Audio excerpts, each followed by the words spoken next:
It is so dry this year. It was dry last year. This is June 7th or 8th, somewhere in there. And by now there should have been rainstorms. I look at videos from, 5 years ago, 6 years ago, and I see that there was hailstorms and rainstorms right now. And so what I'm seeing is like things like these white oaks. I got tons and tons of white oaks, right? They don't even have leaves on them coming back yet. And normally the leaves come back. It's hard to remember these things because, I need an app that actually I can just wave around and it tells me the state of the plants and monitors them year to year. But I believe that they used to put out their leaves in like May because they knew the rains were coming, and a few rains had come. And there's often rains in January or February for some weird reason. I don't know why. It's out of season. But it happens. Normally. You get like a couple of good storms at least. And right now I'm seeing that all these white oaks are suffering. Are they going to die this year? No. The rains will come. Oaks are extremely tough. And I've already had the plan of slowly replacing white oaks with black oaks anyway, because I want that shade. And I won't kill the white oaks. I'll usually just top them. I'll top them off above head level, different levels. I'll just use them to be willing to sculpt a little bit more.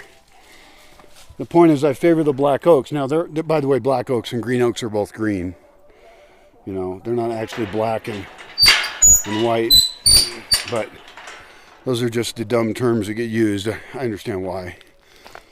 And, I've never seen a year like this. And this is worse than last year. Last year was the first June that was really dry that I recall. It was extreme. And so my interest in planting other things that can handle this climate and thinning out the white oaks is increasing.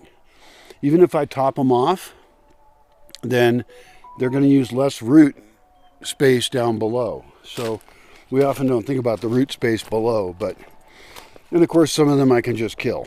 That's fine. If they're in my way, if I want to put something else there, if I want firewood, I can have a whole list of trees, a couple thousand of them that I'm willing to get rid of sometime, but they're kind of wood in the bank, But I'm scared now. I'm scared because I look at hills over there and I see that the trees are all drying out. And those are going to be hills without any trees at all. So I have to discover preferably useful plants, highly useful plants, trees, to put there.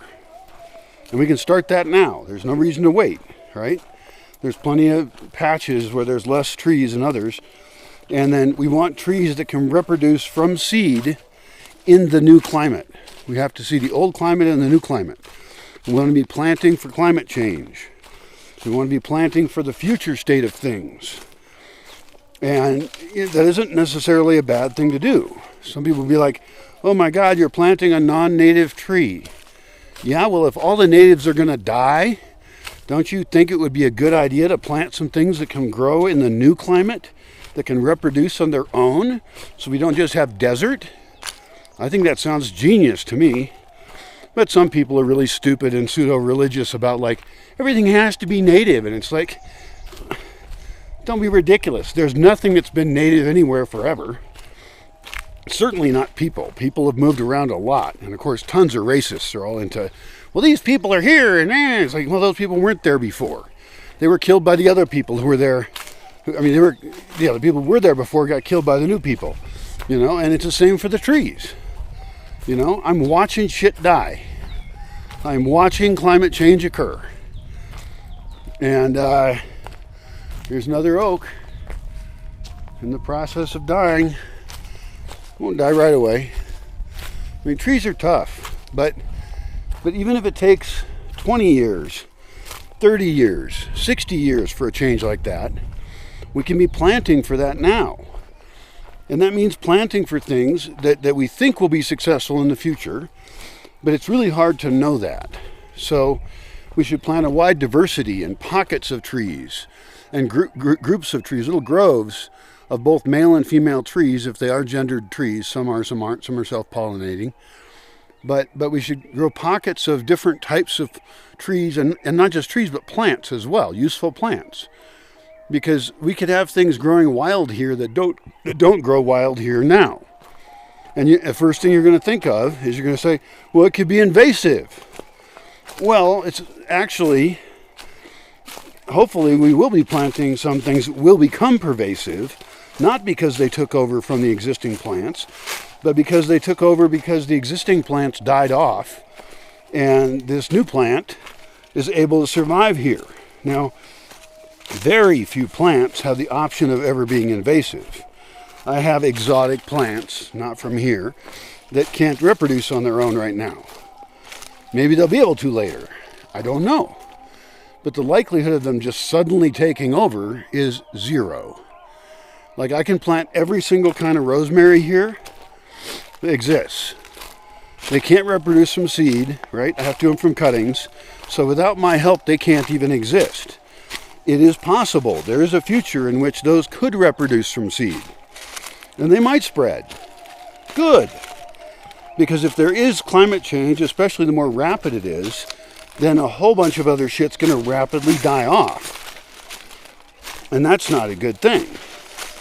So we want to collect all the most valuable plants from all over the world. This is the kind of the living seed bank idea of get pockets of life growing everywhere in microclimates, sometimes with human help, sometimes without, and just get them growing, like walnuts, right? Like right now, walnuts grow here, but you have to do work to make them grow. You would have to germinate walnuts, or you could do air layering, and then you would have to plant those out, but no walnuts are going to fall to the ground and make a new walnut tree. Not right now, not in this climate.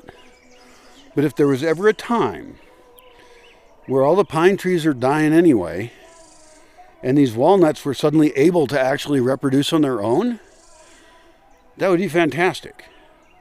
Cherries are a good example. Right now there's black cherries here, right? And those are able to reproduce on their own. Birds eat the pits, and coyotes eat the pits, and they get moved around, they fall on the ground, all this stuff. Why not put every other kind of good cherry that ever existed? You know, the wood is valuable, the fruit is valuable, if nothing else to the birds. You know, I mean, a big one would be something like Bing cherries. I mean, I love Bing cherries. And where I come from, I don't even think those just fall on the ground and reproduce. So I don't know where those do just fall on the ground and reproduce, or if they've been selectively bred so much that maybe there's nowhere in the entire planet that they can survive on their own. In that case, still a good plant to put in, but I'm really looking for the really big win, which is no human input is needed for this plant to exist at a moderately successful level, non-invasive, and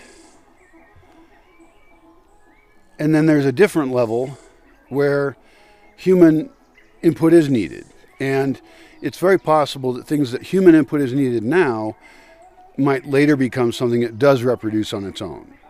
Either of those is okay. My only thought is that if all humans go extinct, in which case, who cares anyway, I suppose. I mean, who cares if the whole planet just becomes a rock of dust and shit like most planets are. And, but let's assume some people survive, then these beginnings of food forests can live and grow. Like right now there's old apple forests that they rediscover, and they discover, wow, this thing has a variety of apple that somebody evolved over time. They evolved it through selection, and then we're going to lose it because that orchard got ignored and is grown over and a bunch of trees die. But you know, you see these stories where somebody finds this old orchard and they're like, holy mackerel, this is genetic gold mine, a genetic apple mine. And that's the kind of way we have to think, is like, let's get all the genetics of all the best plants, not just for food, but for all uses. You know, fibers, like there's willows you can make baskets out of and stuff. And so get all the uses of all the good plants and put them everywhere. Make it a habit, make it a hobby of individual people, privately funded, Don't even get me started on government-funded shit. Don't raise money for shit. Well, you can raise money for shit, but keep it private, because governments are always corrupt and they're always going to steal money out of the project. All they care about is themselves. They do not care about the goal. But if you get people religiously dedicated to the hobby of plant reproduction and plant collection and getting things growing all over the place, then, even if half of it fails, even if 90% of it fails, we'll have something that lived. We'll have many things that lived that are super valuable. And civilization itself, in a post-apocalyptic world, will do much better. What if the world had evolved differently, where we all had all the best plants and we all had, horses and other domesticated animals that we found useful? A bunch of, like the Americas didn't have horses because there was a proto-horse, I think, that died out, but they didn't have horses the way they had been bred until the Spanish and English came, and that would have changed the empires here. It would have changed the way that they were able to function. Good, bad? Well, I think that's pretty green transport.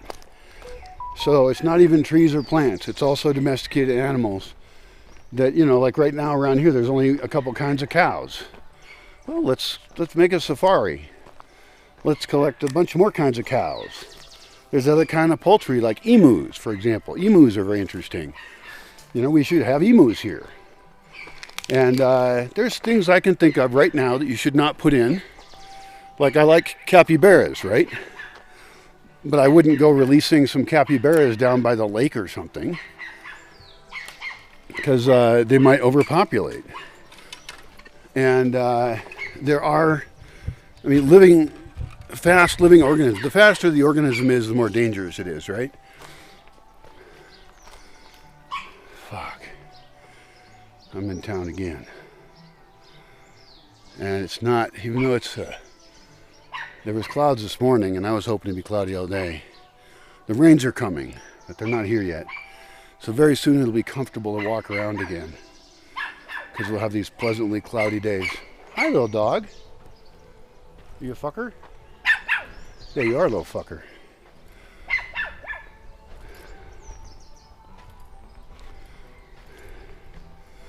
I should be offering workshops on plant reproduction, landscape design, although I have things to learn about that. But I can at least offer what I can offer. And I could partner with a landscape designer that knows more than I do. But they would have to agree with my values. And most of them just make crap. A lot of stuff to think about. Hi there, doggy. All right. Food for thought. Plant the world.